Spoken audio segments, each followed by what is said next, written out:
इस वीडियो में दोस्तों हम लोग राहुल गांधी और असदुद्दीन ओवैसी के बीच तुलना करने वाले हैं। एक बार फिर से मैं कह दूं कि राहुल गांधी और असदुद्दीन ओवैसी के बीच में जो तुलना होगा वो पार्टी की बुनियाद पर नहीं होगा, वो इंडिविजुअल परफॉर्मेंस की बुनियाद पर होगा। कौन बड़ा नेता होगा, कौन छोटा नेता होगा, कौन या बराबरी का होगा, क्या कहते हैं परफॉर्मेंस, क्या कहते हैं आंकड़े, क्या कहते हैं डाटाज, इनके बुनियाद पर हम लोग इस वीडियो में बातें करने वाले हैं। इसके अलावा मैं पार्टी की बात नहीं कर रहा हूँ क्योंकि कांग्रेस पार्टी से ताल्लुक़ रखते हैं राहुल गांधी, और कांग्रेस पार्टी एमआईएम पार्टी से बहुत बड़ी पार्टी है और एमआईएम पार्टी छोटी पार्टी कांग्रेस पार्टी की तुलना में। लेकिन चूंकि बातें हो रही है, असदुद्दीन ओवैसी ने चैलेंज किया था राहुल गांधी को कि अगर दम है और ये जो है ज़मीनी स्तर पर अगर आपको हैसियत देखनी है तो आकर चुनाव लड़े, जो है हैदराबाद से चुनाव लड़े, एमपी चुनाव, और अगर है दम तो हमको हरा कर दिखाए। तो ये एक चैलेंज किया था असदुद्दीन ओवैसी ने, और उसके बाद जो है पूरे सियासी गलियारों में हड़कंप मचा हुआ है।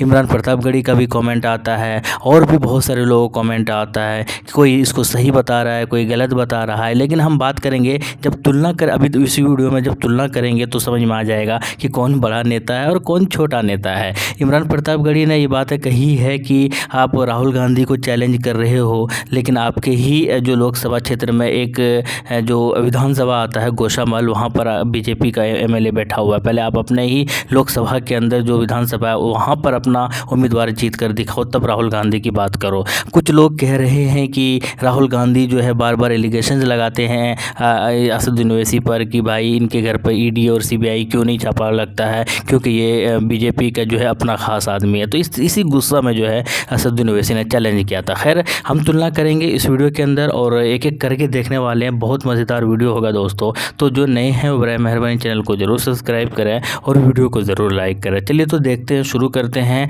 और एक बार फिर से मैं कह रहा हूँ, ये सारे आंकड़े की बुनियाद पर है और जो है इसमें इंडिविजुअल परफॉर्मेंस की बात कर रहा हूँ, मैं पार्टी की बात बिल्कुल भी नहीं कर रहा हूँ। हो सकता है कि कुछ कांग्रेसियों को अच्छा ना लगे या हो सकता है किसी को बुरा लगे, तो मैं उसके लिए पहले ही माफ़ी मांग लेता हूँ। तो चलिए देखते हैं, तुलना करते हैं। इंडिविजुअली हम लोग तुलना कर रहे हैं, इंडिविजुअली हम लोग यहाँ पर देख रहे हैं कि कौन बड़ा नेता है, कौन छोटा नेता है, वो भी आंकड़े की बुनियाद पर। आंकड़े की बुनियाद पर मैं पार्टी की बात नहीं कर रहा हूँ। एक बार फिर से मैं कह रहा हूँ कि मैं पार्टी की बात नहीं कर रहा हूँ, कांग्रेस पार्टी की बात नहीं कर रहा हूँ, एमआईएम पार्टी की बात नहीं कर रहा हूँ, क्योंकि Congress party no doubt MIM party से बहुत बड़ी पार्टी है। लेकिन हम बात कर रहे हैं इन दोनों की इंडिविजुअल क्या कद है, इंडिविजुअल इन दोनों की क्या परफॉर्मेंस है, और उसके बाद हम लोग अंदाज़ा और आइडिया लगा लेंगे। सबसे पहले अगर बात करें एज की, तो राहुल गांधी का एज जो है वो 53 साल के हैं, यानी कि 53 ईयर्स ओल्ड जो है राहुल गांधी है, जबकि ज़्यादा कुछ खास नहीं है अंतर उम्र में। और असदुद्दीन ओवैसी जो है वो 54 साल के हैं। ये बात अलग है कि राहुल गांधी 53 साल में भी अभी कुंवारे हैं, जबकि असदुद्दीन ओवैसी साहब के जो है 54 साल की उम्र में इनके 6 औलाद है। पहली बार इन दोनों ने जो है एमपी का चुनाव एक साथ लड़ा था, एक ही साल लड़ा था, 2004 के अंदर जो है पहली बार राहुल गांधी ने भी चुनाव लड़ा था, और 2004 के अंदर असदुद्दीन ओवैसी ने भी एमपी पहली बार चुनाव लड़ा था हैदराबाद से, और इन्होंने जो चुनाव लड़ा था वो अमेठी से लड़ा था 2004 के अंदर। और हालांकि इससे पहले असदुद्दीन ओवैसी जो है वो विधानसभा चुनाव लड़ चुके थे और जीत चुके थे 2 बार। तो कुल मिलाकर इनके पास विधानसभा चुनाव का भी एक्सपीरियंस था, और इनके पास जो है ये पहली बार लोकसभा चुनाव लड़ रहे थे, वो भी अमेठी की सीट से, जो कि इनके खानदानी सीट कहा जाता है। इसके बाद देखते हैं क्या प्रदर्शन है। अमेठी की सीट पहले राहुल गांधी के बारे में देख लेते हैं, उसके बाद फिर असदुद्दीन ओवैसी के बारे में देखेंगे।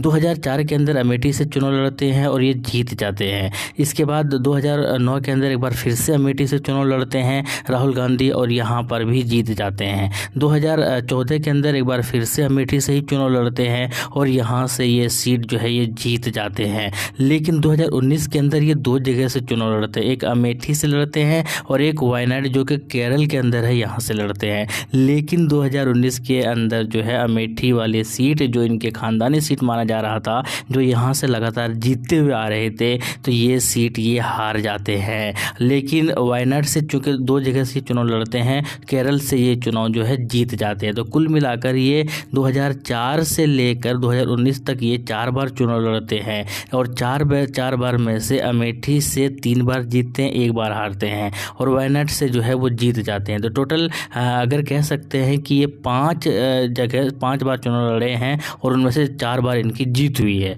जबकि असदुद्दीन ओवैसी की अगर बात की तो 2004 के अंदर पहली बार ये चुनाव लड़ते हैं हैदराबाद से, वो जीत जाते हैं। 2004 के बाद 2009 के अंदर फिर से चुनाव लड़ते हैं हैदराबाद से, वो भी जीत जाते हैं। 2014 के अंदर चुनाव लड़ते हैं, वो भी जीत जाते हैं और 2019 के अंदर चुनाव लड़ते हैं, वो भी जीत जाते हैं। तो कुल मिलाकर असदुद्दीन ओवैसी अभी तक एक भी चुनाव हारे नहीं हैं। जहां से चुनाव लड़ रहे हैं वो लगातार जीतते हुए आ रहे हैं और जहां से राहुल गांधी चुनाव लड़ रहे थे वो जीतते हुए आ रहे थे, लेकिन 2019 के अंदर स्मृति ईरानी से ये चुनाव हार जाते हैं, अमेठी से, जो इनकी खानदानी सीट है। तो यानी कि ये आंकड़ा हम लोगों को बताता है कि भाई दोनों का एक ही तरह का सीट था, दोनों का सीट जो खानदानी ही सीट है, लेकिन राहुल गांधी एक बार हार जाते हैं, पिछला चुनाव हारे हुए हैं, जबकि असदुद्दीन ओवैसी अभी तक हारे नहीं है, बल्कि इनका परसेंटेज ऑफ वोट जो है वो बढ़ता ही चला गया है। तो इससे अंदाज़ा लगता है कि असदुद्दीन ओवैसी का कद बड़ा है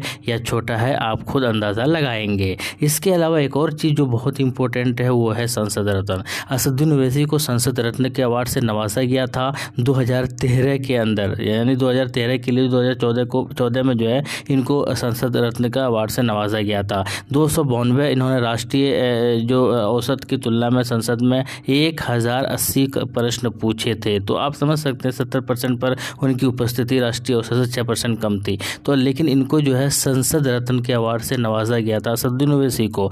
जबकि राहुल गांधी के बारे में संसद रत्न का अवार्ड मिला है मुझे तो नहीं पता, अगर आपको पता हो तो आप ज़रूर बताइएगा, लेकिन राहुल गांधी को शायद संसद रत्न के अवार्ड से नहीं मिला है, नहीं नवाजा गया है। तो कुल मिलाकर ये एक आंकड़े हैं, ये एक जो है जो मैंने आंकड़े आपके सामने रखे हैं, इससे हालांकि ऐसा कुछ नहीं है, कोई एग्जैक्ट आंकड़े तो हो नहीं सकते हैं, लेकिन एक आइडिया आपको लग गया होगा कि क्यों असदुद्दीन ओवैसी बार बार चैलेंज कर रहे हैं राहुल गांधी को कि अगर दम है तो जो भाई हमारे चैलेंज को एक्सेप्ट करो और आकर हैदराबाद से चुनाव लड़ो। तो बेसिकली ये बातें इसलिए ही कर रहे थे क्योंकि बहुत सारे लोग इसको जो है क्योंकि कांग्रेसियों को थोड़ा सा बुरा लग गया कि चैलेंज कर रहे हैं, क्यों कर रहे हैं वो, आप अगर वो हैदराबाद बुला रहे हैं तो आप भी जाइए। तो कुल मिलाकर इसीलिए मैंने ये छोटा सा तुलना करने की कोशिश किया था और ज़्यादा कुछ नहीं। और ये जो तुलना था ये सिर्फ और सिर्फ असदुद्दीन और राहुल गांधी के दोनों के पॉलिटिकल कैरियर के बीच में था। मैंने पार्टी के वो इंक्लूड नहीं किया है और पार्टी के बारे में बातें करने के लिए भी नहीं कहा है। मैंने कहा कि कांग्रेस बहुत बड़ी पार्टी है नो डाउट, और एमआईएम उनके सामने बहुत छोटी पार्टी है, लेकिन इन दोनों के बीच बात हो रही थी तो इसीलिए इन दोनों के बीच मैंने तुलना करने की कोशिश की। आपकी क्या राय है कमेंट सेक्शन में बताइएगा। शुक्रिया, जय हिंद, लव यू।